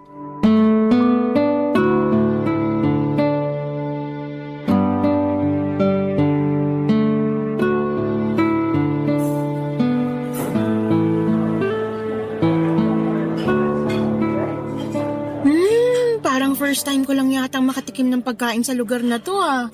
Talaga ba? Oo, karaniwan kapag kumakain ako rito sa mall, yung mga kilalang fast food na yung pinupuntahan ko. Mabuti na lang pala dito tayo napunta. At least may matitikman kang bago. Wala naman tayong choice eh. Nagpunta tayo rito kung kailan maraming tao sa mall. Punuan tuloy yung mga kainan. Maiba tayo. Ilang taon ka na palang masahista? Nasa 7 taon na rin siguro. Matagal na rin pala. Yun talagang inaral mo?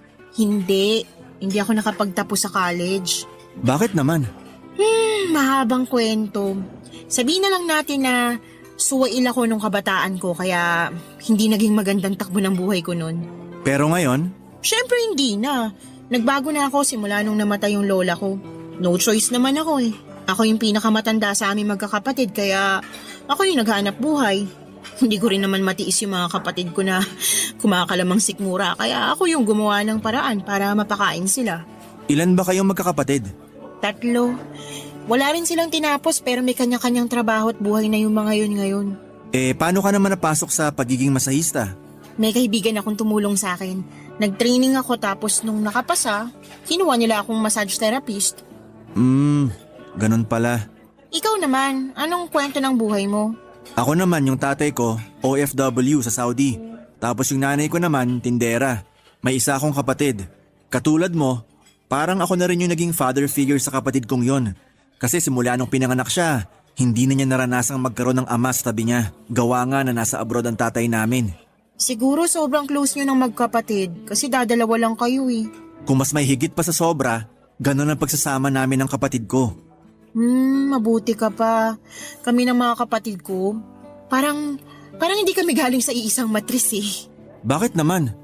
Hindi ba kayo magkakasundo? Magkakasundo naman kami pero hindi kami sanay na nagpapakita ng emosyon para sa isa't isa. Yung para bang, wala lang. Basta ba alam naming okay ang isa't isa, okay na yun. Di ko alam ang term para dun eh. Parang wala kayong intimacy? Oo, yun nga, parang ganun. Pero wala namang problema sa amin yung ganun kasi kapag may nangailangan naman sa amin, nagtutulungan pa rin naman kami. May mga ganun talagang pamilya. Lalo na kapag nasanay yung mga bata na yung mga matatandang kasama nila hindi sila nagpapakita ng emosyon. Na-adapt nila yung nasa paligid nila. Tulad na lang sa pamilya namin. Sobrang sweet nila nanay at tatay sa akin nung bata ako. Kaya nung lumaki ako, ganun din ako sa kapatid ko. Teka, ilang taon na ba tong kapatid mong to? 15 years old. 15 years old? Ang layo naman yata ng agwat niyong dalawa. Oo, akala ko nga magiging only child lang ako nun eh. Pero nasundan ako nung nagbakasyon si tatay. So, ilang years ang agwat niyong magkapatid? 7 years. 7 years? Ibig sabihin 22 ka pa lang? Oo, 15 yung kapatid ko. Tapos 22 naman ako. Bakit? Sandali lang. Totoy ka pa pala eh. 22? Hindi halata ah. Kung makatotoy naman, Kumpara sa edad ko, totoy ka talaga. ilang taon ka na ba? 32. 10 years ang agwat nating dalawa. Hindi pwede yun. Baka mamaya sabihan pa ako na tirador ako ng mga bagets. Wala namang problema sa akin yun eh. Wala nga sa'yo, pero sa mata ng mga tao, problema yun. Baka matawag pa akong pedophile. Hindi naman ako underage eh. Kahit na. Alam mo, pagkatapos nito, tapusin na natin to, okay? Ha? Bakit naman? Hindi tayo bagay sa isa't isa. Masyado akong matanda para sa'yo. Papadudod, sobrang na-turn off talaga ako kay Harry noong nalaman kong 22 years old pa lamang siya. Hindi ko yon inaasahan dahil mature na ang itsura niya dahil sa balbas sarado nitong mukha. Isa pa ay napaka-mature din niyang mag-isip at magsalita kaya hindi ko aakalaing totoy pala siya. Nasayangan lamang ako dahil medyo nagkakaroon na ako noon ng feelings para kay Harry. Yun nga lang dahil bata pa siya. Ayoko na mismo ang umiwas. Ayokong maging babysitter sa isang relasyon kaya hindi talaga ako pumapatol sa mga mas bata sa akin. Iniwasan ko siya ng ilang araw pero hindi nagpaawat itong si Harry. Lagi pa rin niya akong chinachat kahit na hindi ko na siya nire-replyan. Nagpupunta rin siya sa pinagtatrabahuhan ko para kausapin ako kahit na ilang beses ko na siyang pinagtabuyan. Pero dahil bata at matigas ang ulo ay hindi ako tinantana ni Harry. Nagpatuloy siya sa pangungulit sa akin, Papa Dudut, hanggang sa maging ang mga kasamahan ko sa trabaho ay naaawa na rin sa binata. Nakonsensya din naman ako sa ginagawa kong pag-iwas sa kanya kaya sa huli ay pinansin ko na rin si Harry.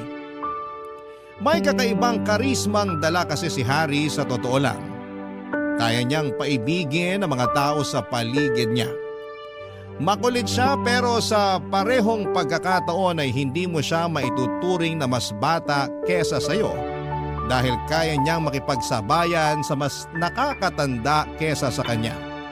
Sa pagtagal, Papa Dudut, ay unti-unti ring bumigay ang puso ko para kay Harry. Hanggang sa isang araw ay naramdaman ko na lang na nahulog na ang loob ko para sa kanya.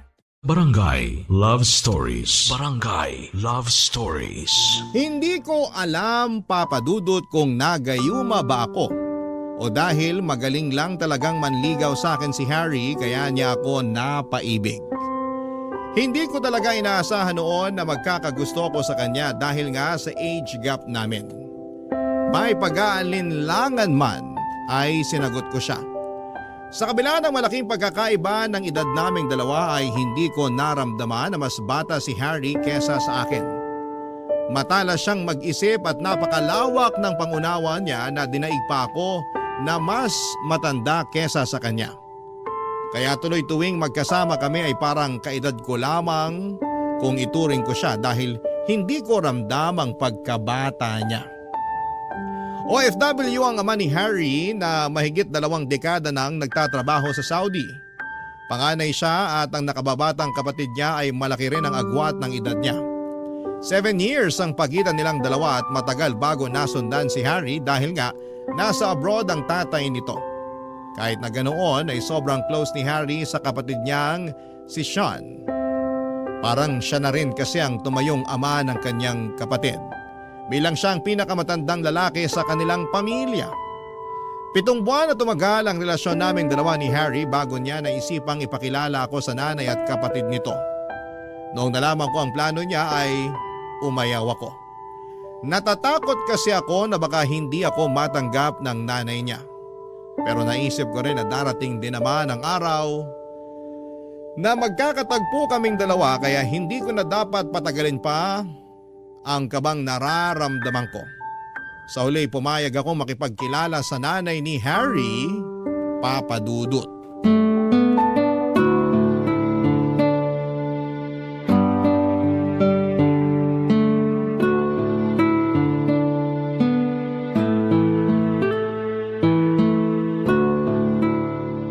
Nay, pasuyo naman ako.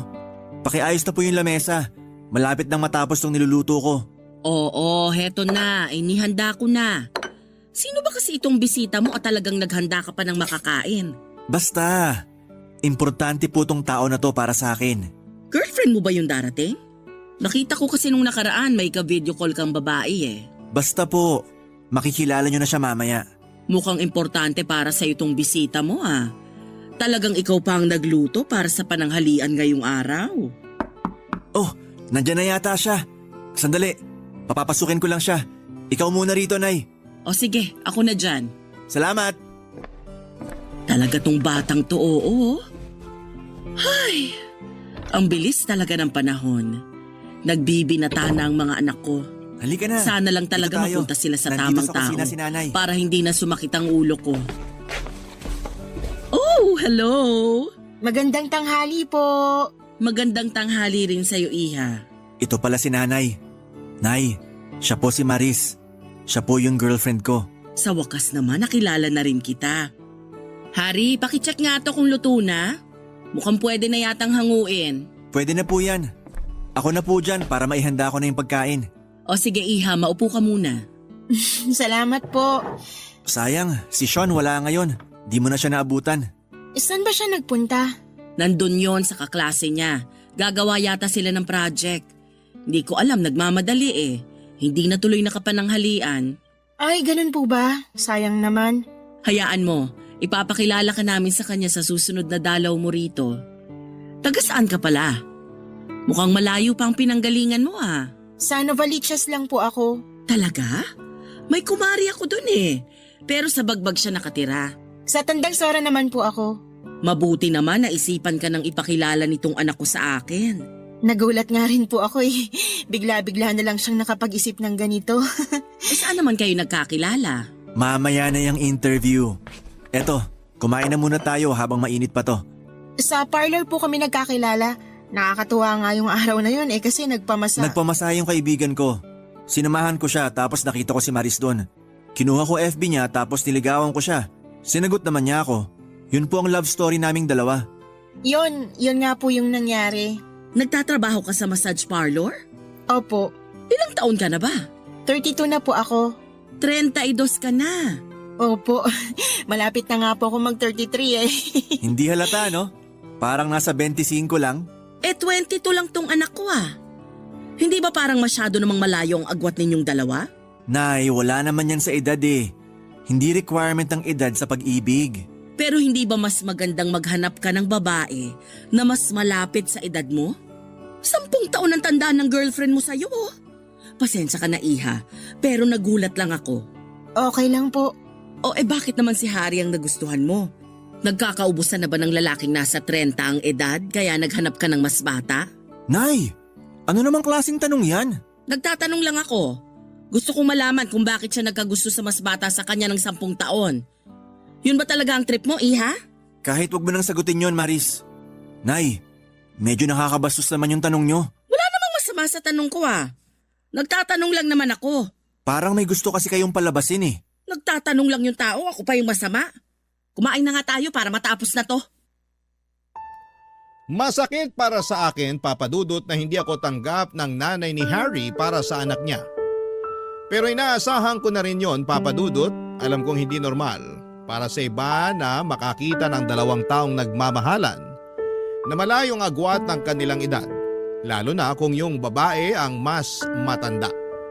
Pero kahit na ganoon man ang naging reaksyon sa akin ng kanyang ina, ay hindi nagpaapekto si Harry. Nagpatuloy pa rin ang relasyon naming dalawa. Hindi naging issue sa amin kahit na ayaw sa akin ang nanay niya dahil ayon kay Harry ay nasa 8 gulang na siya at karapatan niyang pumili ng taong mamahalin niya. Isa pa ay wala na raw magagawa pa ang nanay nila tungkol doon.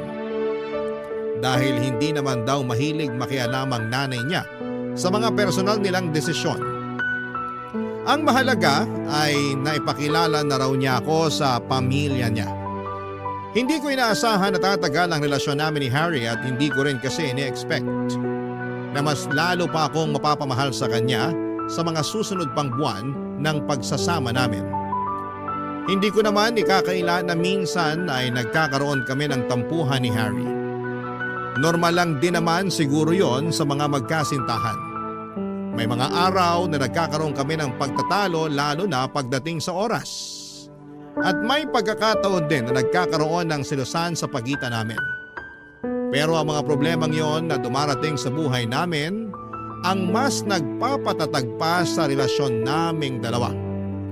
Sa sobrang bilis ng mga oras ay hindi ko namamalayang 3 taon na pala ang dumaan. Simula nung naging kami ni Harry at noong mga panahong yon ay patuloy pa rin ang pag-usbong ng pagsasama namin. Pero ang nakakalungkot, kahit na 3 taon na kaming magkasama ni Harry ay hindi pa rin nagbago ang pagtingin sa akin ng nanay nito. Hindi pa rin siya pabor na ako ang girlfriend ni Harry kahit na sa tingin ko ay napatunayan ko naman ang pagmamahal ko sa anak niya. Araw-araw ko noon na hiling na sana'y magustuhan ako ng nanay ni Harry, lalo na noong isang balitang inihag nito sa kanyang buong pamilya, Papa Dudut.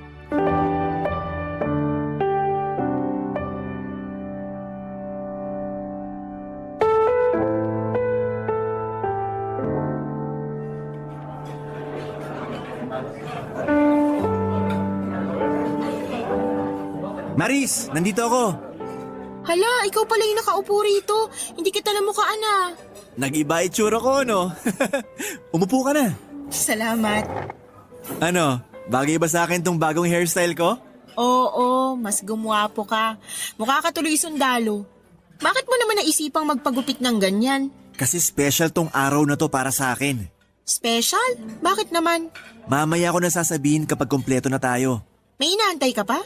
Sino pa bang makakasama natin ngayong gabi? Inimbitahan ko rin si Nanay at Sean. Talaga? Ano ba kasing meron ngayon? Bakit mo kami dinala rito? Mukhang mahal pa naman ang pagkain dito sa restaurant na to. Sakto lang naman. Swak naman sa budget. Nag-order na pala ako ng pagkain natin para maihanda na nila ng mas maaga. Napaisip tuloy ako kung anong meron ngayon. Hindi naman natin anniversary. Wala namang may birthday sa atin, hindi rin birthday ng nanay mo. Basta, Sabihin mo na, naku-curious na ako eh. mamaya na kapag nandito na sina. Oh, nandyan na pala sila oh. Nay, nandito kami. Ang gara naman pala ng lugar na to, anak. Hindi mo sinabi. Eh di sana nagsuot ako ng mas magandang damit. Sabi ko naman sa inyo kanina na ayaw niyo maniwala, yan tuloy. Maupo na po kayo. Magandang gabi po. Ano bang okasyon, Harry, at naisip mong kumain sa ganitong klaseng lugar? Sige na nga, sasabihin ko na kung bakit. Total, tanong kayo ng tanong, sasabihin ko na. Eto, Ano yan kuya? Maris, Hala, kuya bakit ka lumuluhod? alam mo kung gaano kita kamahal. Sa ilang taong pagsasama natin, napatunayan ko sa sarili ko na ikaw na talaga yung babaeng mamahalin ko hanggang sa pagtanda ko. Hari, Kaya kung pagbibigyan mo ko, gusto sana kitang pakasalan. Will you marry me? oo, syempre oo, pakakasalan kita, Hari. Magpapakasal na kayo? Anak, masyado ka naman yatang nagmamadali. Pag-isipan mo muna to ng maigi. Nay, ilang buwan ko na tong pinaghahandaan. Alam ko sa sarili ko na ito ang gusto ko. Gusto ko nang mapangasawa si Maris. Ang bilis naman yata kuya. Oo nga, ilang taon pa lang naman kayong magkasama eh. Marami pang pwedeng mangyari. Marami pa nga. At sabay naming haharapin ang mga pangyayaring yon bilang mag-asawa. Masyado ka pang bata para magpakasal. 25 na po ako. Sa tingin ko nasa sapat na edad na ako para magpakasal. Alam ko po na marami po kayong pagdududa sa relasyon namin ni Harry, pero makakasiguro po kayong hindi malitong gagawin namin. Mahal po namin ni Harry ang isa't isa. Kahit anong sabihin ninyo, para sa akin, masyado pa rin tong mabilis. Handa na ba kayo sa mga responsibilidad ng mag-asawa? Baka naman masyado lang kayong na-excite. Kung ako ang tatanungin dito, hindi ako pabor.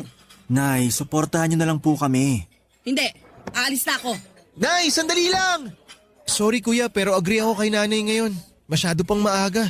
Pati ba naman ikaw, Sean? Maiwan ko na muna kayo ha. Habulin ko lang si nanay. Wala siyang kasama pa uwi eh. Yun na nga po ang nangyari, Papa Dudut. Hiningi ni Harry ang mga kamay ko sa harapan mismo ng kanyang nanay at kapatid. Maging ako ay nagulat dahil hindi ko inaasahan na gusto na pala akong pakasalan ni Harry noong mga panahong yon. Hindi man maganda ang naging reaksyon ng nanay ni Harry sa ginawa nitong pag-propose sa akin, ay iba yung saya pa rin ang naramdaman ko. Sa katunayan ay kinilig pa nga ako dahil sa imagination ko lang naisip ang mga bagay na yon. Pero noong time na yon ay ako na mismo ang naka-experience ng sarili kong marriage proposal. Sa mga sumunod na buwan ay sinimulan naming pagplanuhan ni Harry ang pag-iisang dibdib namin.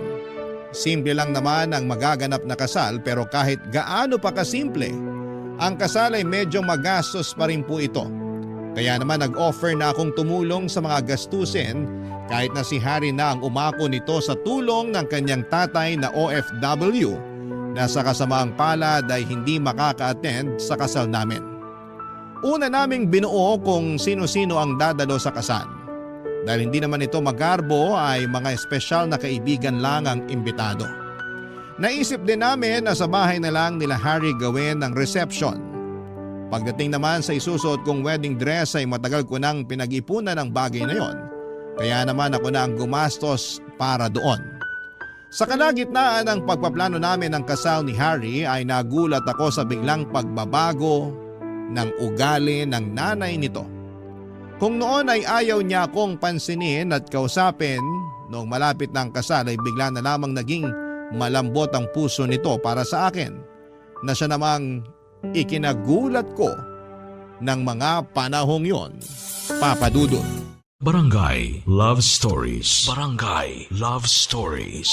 Hindi ko alam, Papa Dudut, kung paano ko pakikitunguhan ng isang taong matagal na nagkaroon ng galit sa akin.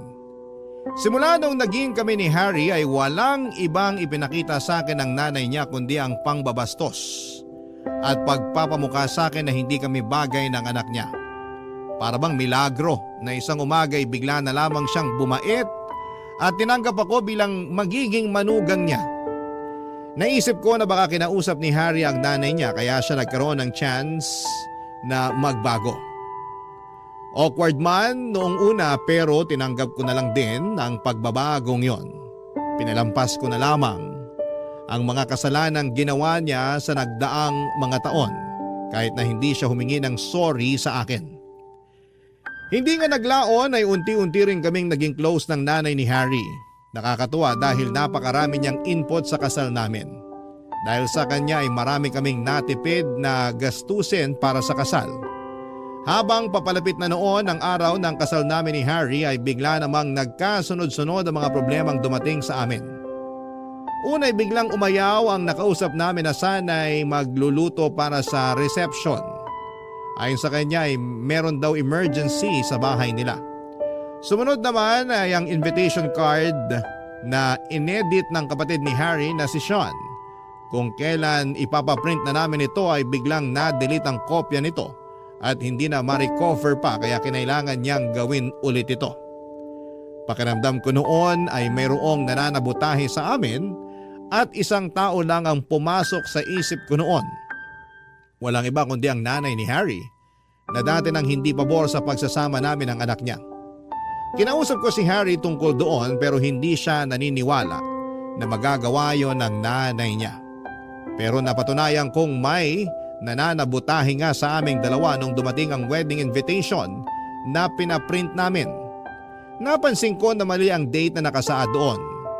Nagsimulang mag-init ang ulo ko at kinompronta ko ang nanay ni Harry dahil sa mga nangyari.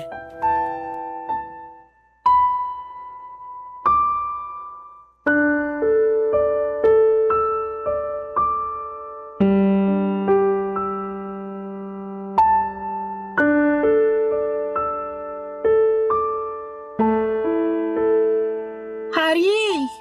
Harry! Oh, bakit? Dumating na yung wedding invitation na pinaprint natin. Tingnan mo to. Patingin nga. Wow, ang ganda! Galing talaga ni Sean mag-edit, no? Hindi! Tingnan mo to. Check mo yung date.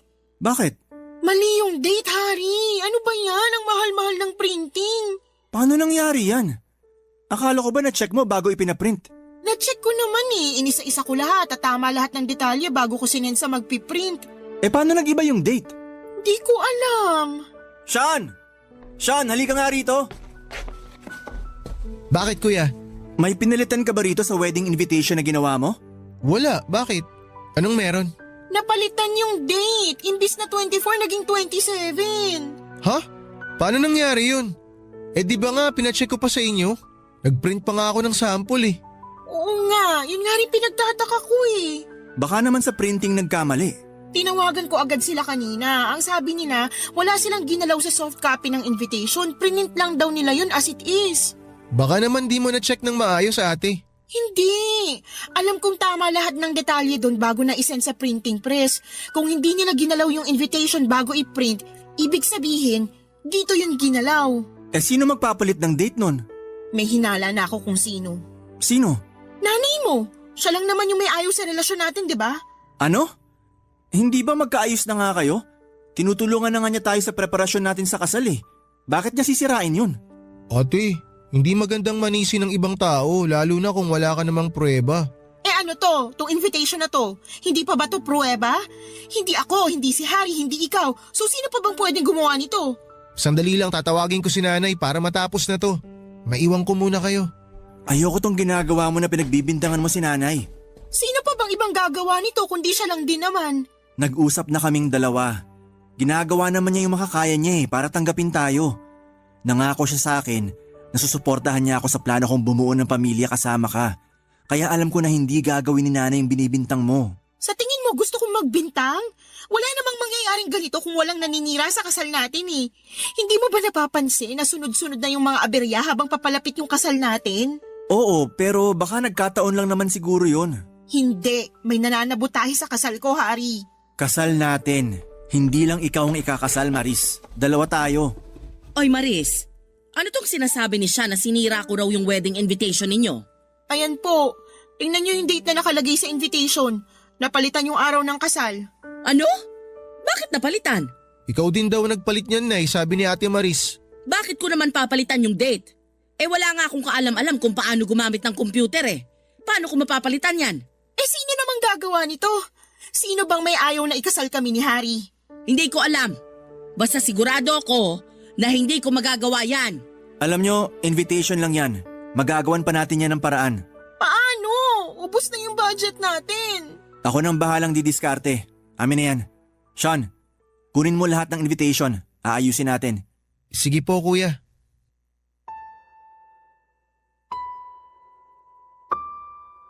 Simula noon ay nag-decide kami ni Harry na wag nang makialam ang nanay nito sa preparasyon ng kasal namin. May tampo man ay nirespeto ito ng kanyang nanay at hindi na nga siya sumali pa sa anumang desisyon na ginawa namin para sa kasal. Simula noon ay ako na ang tumitingin sa lahat ng ginawang preparasyon para masiguradong wala ng aberya na dumating. At dahil kapos na nga ang budget ay tinaparan na lang namin ang date ng invitation namin bago namin ito pinadala sa mga kamag-anak at kaibigan. Kung tutuusin ay napakasimple lang naman ang kasal na magaganap. Kompleto na po ang lahat. May magluluto na para sa reception dahil may nagregalo sa amin ng isang baboy na siyang kakatayin sa mismong araw ng kasal. May mga ninong at ninang na rin kaming napili. Ang mga abay ay kanya-kanyang dala ng isusuot nila dahil hindi naman ako mitikuloso pagdating doon. Basta umayon lang sila sa kulay na napag-usapan. Meron na ring narentahan si Harry na gagamitin para sa kasal samantalang ako ay dumating na ang na-order kong wedding gown na matagal ko ring pinag-ipunan. Handa na noon ang lahat. Gabi bago maganap ang kasal ay sa bahay nila Harry na ako nagstay dahil mas malapit ang bahay nila mula sa simbahan kung saan kami ikakasal. Pero pagising ko kinaumagahan, ilang oras bago ang kasal ay nanlumo ako noong nakita ko ang wedding dress ko na sira-sira na, Papa Dudut.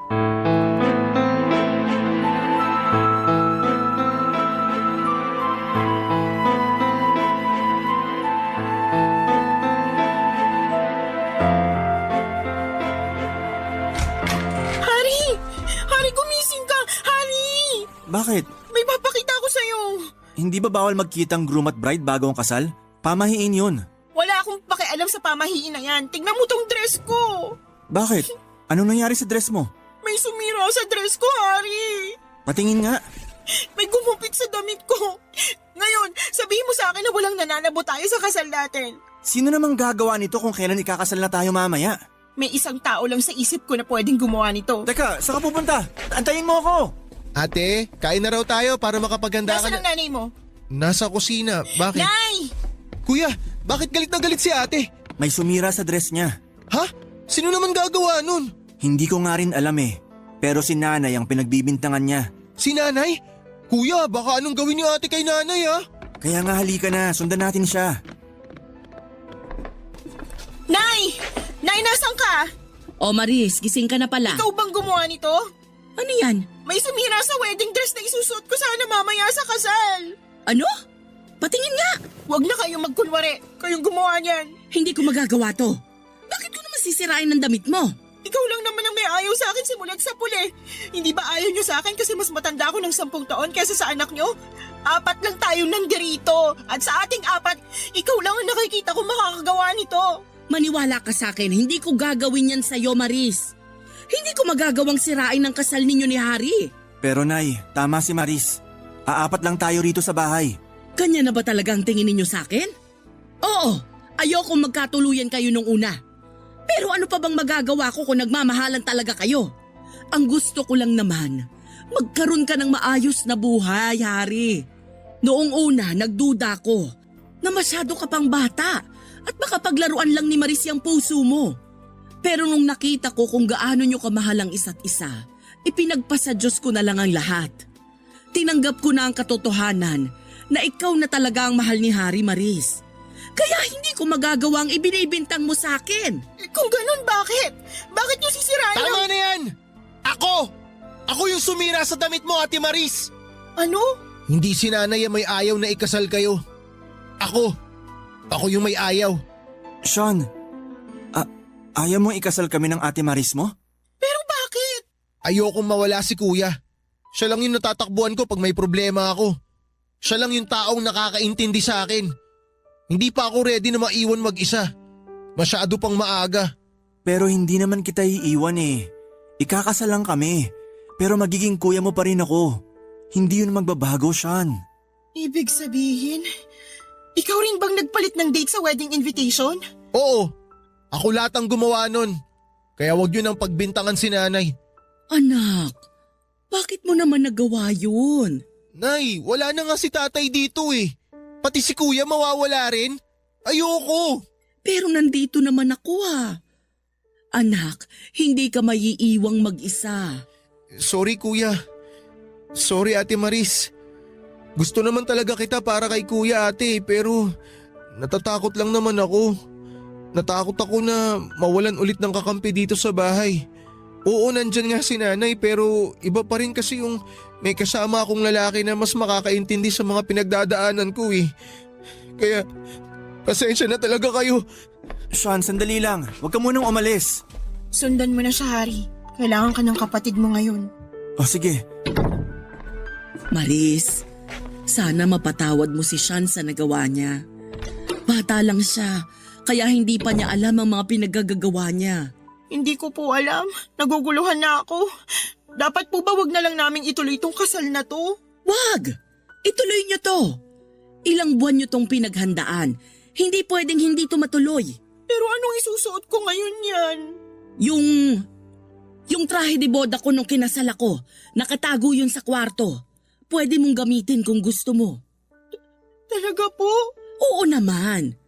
Magkapareho naman tayo ng katawan nung kabataan ko. Kaya tiyak ako nakasya sa'yo yun. Kung hindi man, ipapatawag ko na lang yung kumari kong sastre para may adjust yung damit kung sakali. Halika na, isuot mo para makita natin kung kasya ba. Salamat po, Nay. Walang anuman. Pasensya na rin po kung kayo yung pinagbintangan ko. Huwag mo nang isipin yun. May mas malaki pa tayong problema dyan na kailangang ayusin bago ang kasal ninyo. Halika na, samahan mo ako sa kwarto. Maayos naman naming naidaos ang kasal, Papa Dudut. Medyo luma man ang trahe de boda ng nanay ni Harry na ginamit ko noong kasal ay masaya pa rin ako na naging successful ang pag-iisang dibdib namin. Sa katunayan ay mas naging meaningful pa nga ito dahil ibig sabihin lang noon ay talagang tanggap na nga ako ng biyenan ko bilang parte ng kanilang pamilya sa pamamagitan ng pagpapahiram niya sa akin ng kanyang wedding dress. Patuloy noon ang paghingi ng tawad ni Sean sa amin dahil sa ginawa niya. Ganon din na humingi rin ako ng kapatawaran sa nanay ni Harry dahil pinagdudahan ko ang kabutihang loob na ibinigay niya sa amin. Pinagsisihan ko rin na siya ang sinisisi ko na nanabutahe sa kasal namin. Nagkapatawaran kaming lahat at sa mga sumunod na buwan ay naging maayos na ang relasyon ko sa pamilya ni Harry. Nangako rin naman si Harry kay Sean na kahit bubukod na kami para makabuo ng sariling pamilya ay hindi naman niya tuluyang tatalikuran ng kapatid niya. Patuloy pa rin niya itong sosuportahan kahit na hindi na sila nakatira sa iisang bahay. Papadudod sa ngayon ay may isa na kaming anak ni Harry at mukhang masusundan na ulit ito ng pangalawa. Ang tanging hangad na lang naming mag-asawa ay maging payapa ang pamilya namin sa mga susunod pang taon. Ito po ang kwento ko at sana po ay nagustuhan ninyo ang ibinahagi ko sa inyo, ang inyong forever kapuso at kabarangay Maris.